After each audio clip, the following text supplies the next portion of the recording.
এডাল সাপে দিছে এজন ল'ৰাক অপেন চেলেঞ্জ। সপোনত দেখুৱাইছে বদলা ল'ব।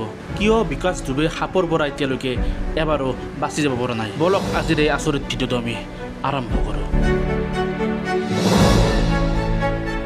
আপোনালোক সকলোৱে নাগিন চিনেমাখন চাইছে আৰু এই নাগিন চিনেমাখনত এডাল সাপ মাৰাৰ পিছত নেক্সট এডাল সাপে কেনেকৈ বাদলা লোৱাৰ কাৰণে কি কৰে সকলোৱে দেখিবলৈ পাইছে। আৰু এতিয়া ঠিক এনেকুৱা ছেম কাহিনী হ'বলৈ ধৰিছে ইউপিৰ বিকাশ দুবেৰ লগত। আপুনি জানি পেলাই আচৰিত হ'ব, বিকাশ দুবেক এতিয়ালৈকে সাপে 6বাৰকৈ দংশন কৰিছে। আৰু 6বাৰকৈ দংশন কৰাৰ পিছত তেওঁৰ ঘৰৰ পৰিয়ালে এটা ডিচিশ্যন ল'লে যে তেওঁক ঘৰত নাৰাখি কোনোবা মাহী বা খুৰীয়েকৰ ঘৰত ৰখা যাওক। কিন্তু সাপে বিকাশৰ পিছে এৰা নাছিল। এই সাপডালে গৈ পেলাই তেওঁৰ মাহীয়েকৰ ঘৰতে তেওঁক দংশন কৰিলে। এইবাৰ আপুনি জানি পেলাই আচৰিত হ'ব, প্ৰায় 34 দিনৰ ভিতৰত বিকাশক সাপে 6বাৰকৈ দংশন কৰিছে। আগতে তেওঁক শনিবাৰ আৰু ৰবিবাৰৰ দিনটোতে দংশন কৰিছিল, কিন্তু এইবাৰ বৃহস্পতিবাৰে তেওঁক দংশন কৰে। আৰু এইবাৰে এটি বিকাশক টোটেল 7বাৰ দংশন কৰিলে।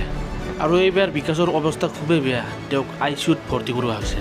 আৰু আপুনি শুনি আচৰিত হ'ব, এইবাৰ বিকাশক সপোনত দেখুৱাইছে যে যেতিয়া মানে সাপে তেওঁক 9 নম্বৰ বাৰ খুটিব, তেতিয়া মানে তেওঁক একেলগে লগত লৈ যাব। পৃথিৱীৰ কোনো শক্তিয়ে তেওঁক বচাব নোৱাৰিব। হস্পিটেলে হওক বা দৰৱে হওক বা কিবাই হওক বা অজাই হওক বা কোনোবাই হওক, কোনো এই পৃথিৱীত তেওঁক বচাব নোৱাৰিব। ঘৰৰ মানুহে তেওঁক ছেফটি দিবৰ কাৰণে বহুতো প্ৰয়াস কৰিছে, কিন্তু সাপে কেতিয়া তেওঁক দংশন কৰি যায় ঘৰৰ মানুহে একো গমেই নাপায়। আৰু দংশন কৰাৰ পিছত যেতিয়া চিঞৰ বাখৰ কৰে, তেতিয়া তেওঁৰ বডিত দংশন কৰা সেই চিহ্ন দেখিবলৈ পোৱা যায়।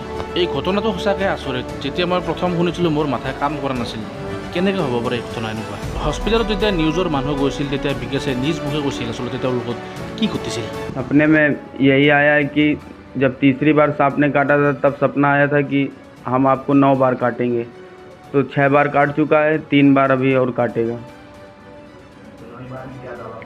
9वीं बार में यह दावा किया है कि जब काटेंगे तो आपको कोई दैवी शक्ति या डॉक्टर कोई भी कुछ भी नहीं बचा सकता, हम अपने साथ आपको ले जाएंगे। এতিয়া মাত্ৰ চাবলৈহে বাকী আছে এই দুবাৰ দংশনৰ পিছত কি হয় বিকাশ দুবেৰ লগত। ভিডিঅ'টো চাই কেনেকুৱা পালে এটা কমেণ্ট কৰি জনাব। আৰু এনেকুৱা ভিডিঅ'বোৰৰ কাৰণে প্লিজ চেনেলটো ছাবস্ক্ৰাইব কৰি ৰাখিব। আৰু এই ভিডিঅ'টোৰ আপডেটৰ কাৰণেও চেনেলটো ছাবস্ক্ৰাইব কৰি পেলাই অল বটনটো দবাই ৰাখিব। লগ পাই আছোঁ নেক্সট ভিডিঅ'ৰ লগত।